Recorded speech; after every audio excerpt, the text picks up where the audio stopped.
बिस्मिल्लाहिर्रहमानिर्रहीम। अस्सलामुअलैकुम। A1 TV के साथ मैं हूं मोमिना साजिद और मैं हूं अनम नकवी। सबसे पहले न्यूज हेडलाइंस।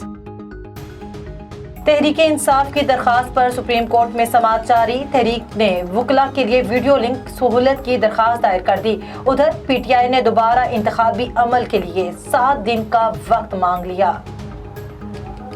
वज़ीर आला का इंतखाब। पंजाब असम्बली का इजलास आज शाम 4 बजे होगा। मुस्लिम लीग नून और इसके इत्तेहादी लाहौर के निजी होटल में मुकीम। इजलास के लिए बसों के जरिए पंजाब असम्बली पहुंचेंगे। उधर सुप्रीम से रिलीफ ना मिलने पर अपोजिशन का इंतखाबी अमल के बाइकाट का इम्कान। रहनुमा तहरीक इंसाफ शाह महमूद कुरैशी का कहना है कि सिंध के बल्दियाती इलेक्शन में बदतरीन धांधली हुई। हुकूमत की इत्तेहादी जमातों ने भी इस इलेक्शन को मुस्तरद कर दिया। ये लोग हुकूमत में नैब को खत्म करने के लिए आए थे। मसाइल का वाहिद हल शफाफ इलेक्शन है। पेट्रोलियम मसनूआत की कीमतों में फिर होशरबा इजाफा।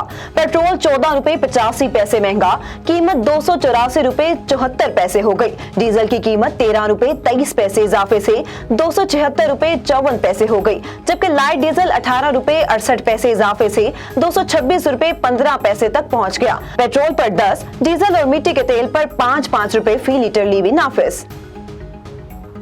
विफाकी हुकूमत ने पेंशन में इजाफे से मुतालिक नोटिफिकेशन जारी कर दिया। पेंशन में इजाफे का इतलाक विफाक के तमाम रिटायर्ड मुलाजमीन पर होगा। हेडलाइन से फिलवक्त इतना ही। देखते रहिए A1 टीवी। A1 टीवी, सब पे नजर, अंदर की खबर।